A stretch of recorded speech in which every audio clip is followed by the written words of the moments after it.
ቁርአን ውስጥ ያሉትን ሁሉንም የተጅዊድ ህግጋቶች በአንድ ማወቅ ትፈልጋላችሁ? አሊያም የተጅዊድ ዕውቀታችሁን መፈተሽ ትፈልጋላችሁ? እንግዲያውስ ይህ ቪዲዮ የተዘጋጀው ለእናንተ ነው። በዛሬው ቪዲዮ በቁርአን ውስጥ በጣም በብዛትና በተደጋጋሚ የምናገኛቸውን የተጅዊድ ህግጋቶች በአንድ ቪዲዮ ያለምንም ማወሳሰብ ቀላልና አጭር በሆነ መልኩ የምናይ ይሆናል። ከእናንተ የሚጠበቀው ቪዲዮ ለበርካታ ወንድምና እህቶች እንዲዳረስ ላይክ እና ሼር በማድረግ መጀመር ብቻ ነው። አሁን ቀጥታ ወደ ህግጋቶቹ እናልፋለን። የመጀመሪያው ህግ በቁርአን ውስጥ በጣም በተደጋጋሚና በብዛት የሚመጣ ህግ ሲሆን እሱም ኑንና ሚም የሸዳ ምልክት ወይም ጠብቀው ካገኘናቸው የጉና ድምጽ ላይ ወይም የአፍንጫ ድምጽ ላይ ሁለት ሐረካ ያክል መቆየት ይኖርብናል። ባጭሩ ኑንና ሚም ሸዳ ሆነው ካገኘናቸው ሁለት ሐረካ ያክል የጉና ድምጹ ላይ እንቆያለን ማለት ነው።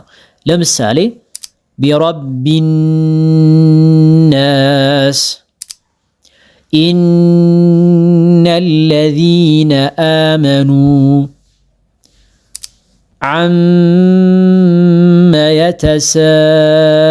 يتساءلون فلما እነዚህ አንቀጾች ላይ እንዳስተዋል ነው ኑንና ሚም ላይ የሸዳ ምልክት በመኖሩ የጉናው ድምጽ ላይ ሁለት ሐረካ ያክል እየቆየን እናነባለን። ሁለተኛ አሁንም ኑንና ሚም ፊደል ላይ ምንም አይነት ምልክት ወይም ሐረካ ከሌለ የጉና ድምጻቸው ላይ ሁለት ሐረካ ያክል መቆየት ይኖርብናል።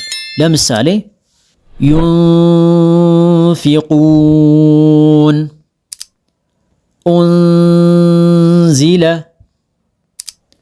وما هم بمؤمنين في قلوبهم مرض እነዚህ አንቀጾች ላይ እንዳስተዋል ነው ኑንና ሚም ላይ ምንም አይነት ምልክት ባለመኖሩ ሁለት ሐረካ ያክል የጉና ድምጻቸው ላይ እየቆየን እናነባለን። ባይሆን ከዚች አይነቷ ምንም ምልክት ከሌላት ኑን ፊደል ቀጥሎ ላም ወይም ራ ፊደል ከመጣ ግን ኑንን ፊደል እዚህ ቦታ ላይ ሙሉ በሙሉ እናጠፋታለን ወይም አናነባትም። ቀጣዩን ፊደል ማለትም ራአን ወይም ላምን ፊደል አጥብቀን ብቻ እናልፋለን ማለት ነው። ኑንን ፊደል እንተዋታለን፣ አናነባትም። ለምሳሌ ሚን ረቢሂም من رحمة من لدنه من لبن ስለዚህ እነዚህ አንቀጾች ላይ እንዳስተዋል ነው ኑንን ፊደል ሙሉ በሙሉ እንተዋትና ቀጣዩን ራአን ወይም ላምን ፊደል አጥብቀን ብቻ እናነባለን ማለት ነው። በተጨማሪም ከዚች አይነቷ ኑን ፊደል ከላይዋ ላይ የትንሿ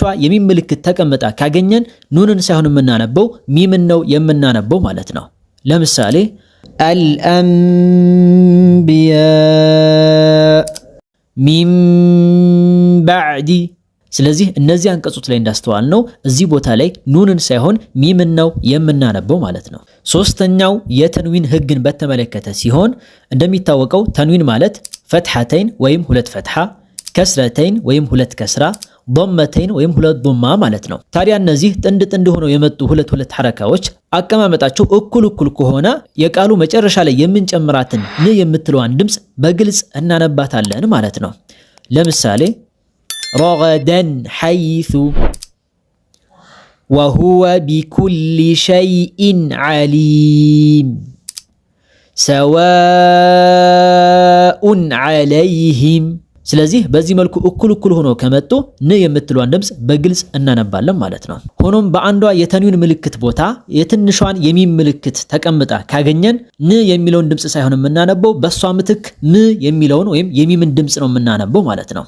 ለምሳሌ هنيئا بما كنتم عليم بذات الصدور زوج بهيج ስለዚህ በአንዷ የተንዊን ቦታ የትንሿ ሚም ምልክትን ካገኘን ን የሚለውን ድምጽ ሳይሆን ም የሚለውን ድምጽ ነው ተክተን የምናነበው ማለት ነው። እዚህ ላይ ታዲያ ተንዊኖቹ ተበላልጠው ወይም ተነጣጥለው የመጡ ከሆነ ግን የጉና ድምጽ ላይ ሁለት ሐረካ ያክል መቆየት ይኖርብናል።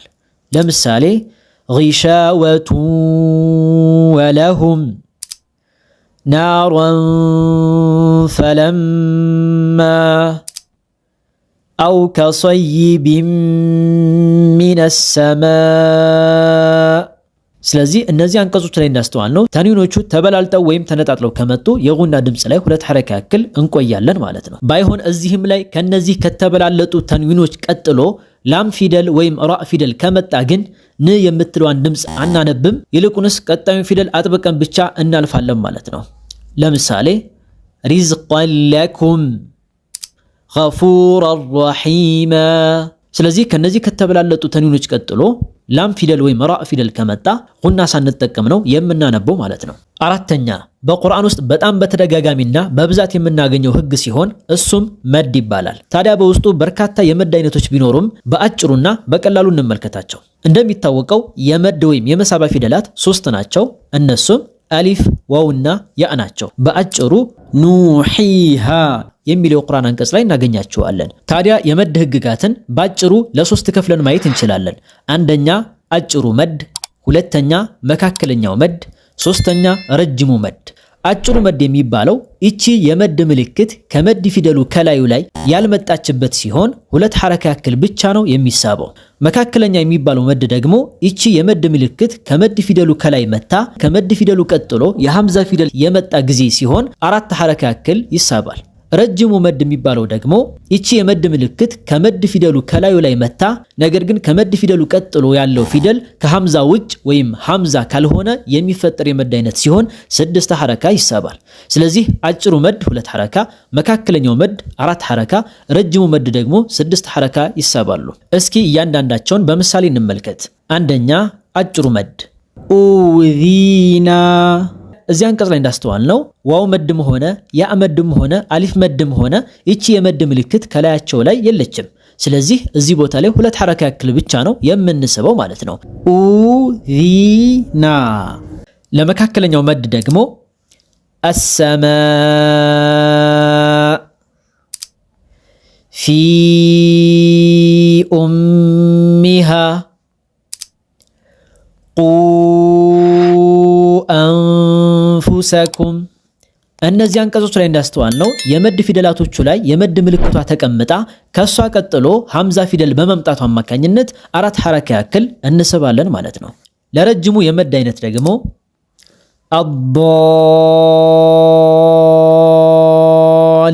አሊን፣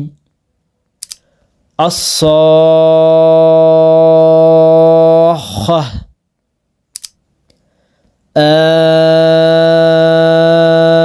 አልአነ።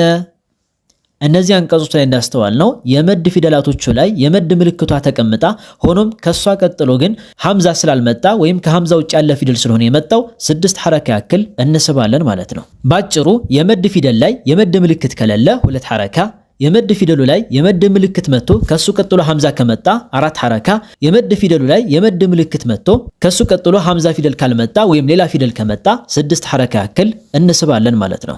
ሌላው ነጠላ በሆኑ ፊደላቶች የሚጀምሩ አንዳንድ የቁርአን ሱራዎችን በተመለከተ ለ3 ከፍለን ማየት እንችላለን። አንደኛ ምንም የማይሳብ ፊደል አለ፣ እሱም አሊፍ ነው።